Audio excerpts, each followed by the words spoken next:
Welcome to the Ancestral Findings Podcast. This is episode 225. If you are looking for your ancestors in old newspapers, you might not be getting the most out of every search. You want to make sure you find every mention of your ancestor. So, today I'll give you a couple of tips to help you ensure you do.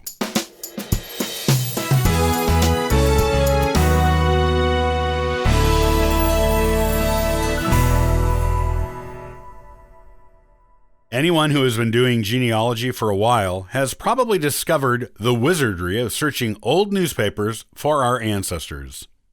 Old newspaper articles are often the only place you can find out anything about a brick wall ancestor.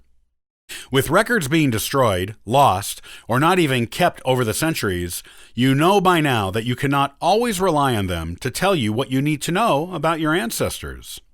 However, plenty of people who never show up in any vital records have been mentioned in the newspapers of their area, and sometimes even in national newspapers.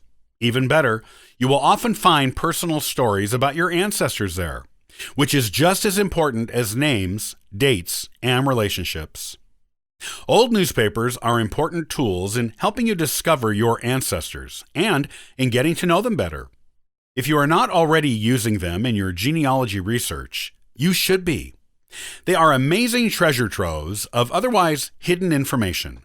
Whether you are just starting out with old newspaper research or have been doing it for a while but aren't getting the results you would like, here are some tips on how to do more effective searches of old newspapers online.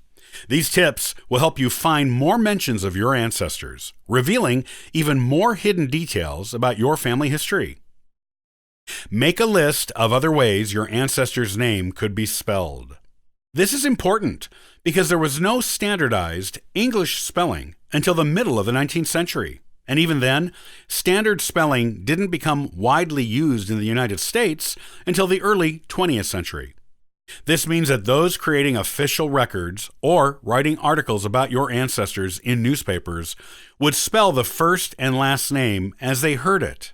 This means names were often spelled phonetically.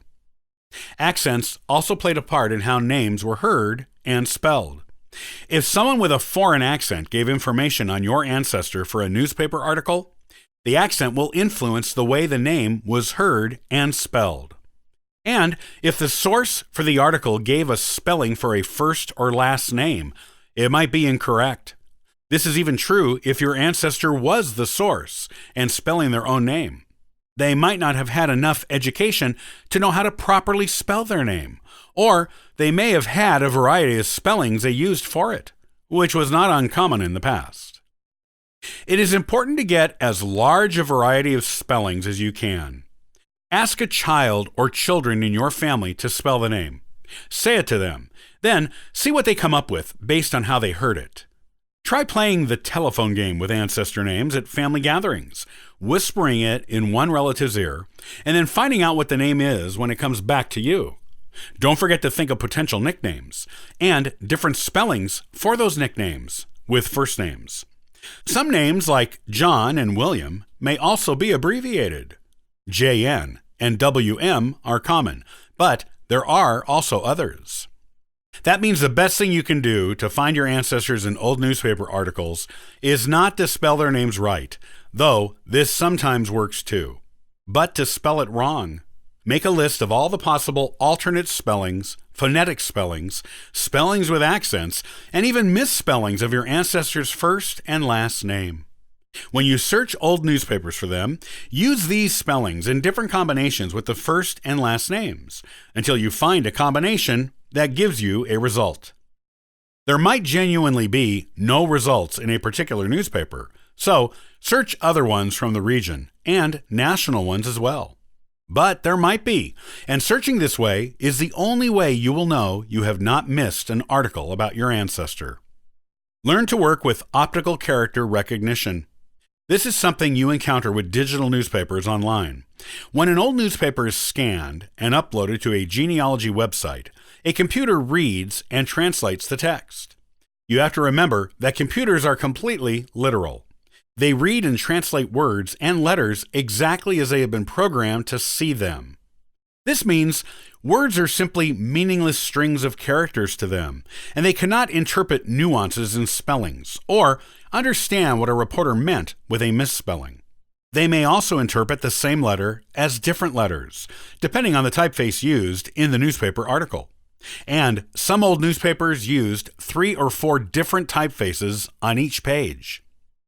Old newspapers sometimes blurred ink from 2 letters, making them appear as one letter to a computer scanning it. The computer may interpret and translate that ink smudge as an entirely different letter than either of the letters that formed it.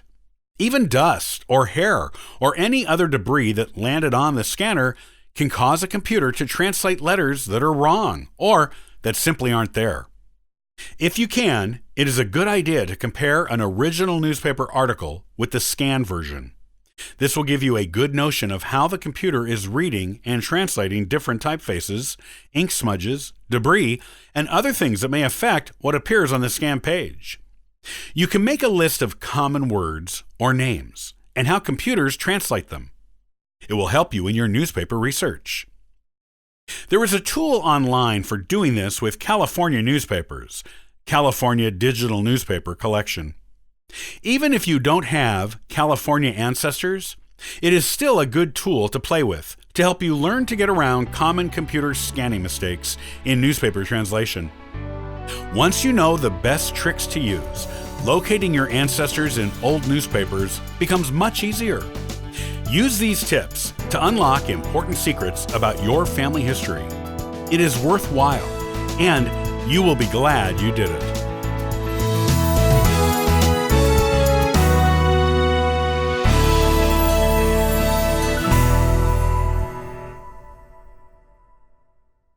Are you a Mayflower descendant, or do you think that you may be one? You have to do the research to make sure, because a lot of families have a Mayflower ancestor myth. Join me next time, and I'll show you how to gather the evidence to make sure you can claim that Mayflower ancestor as your own family. Copyright by Ancestral Findings, all rights reserved.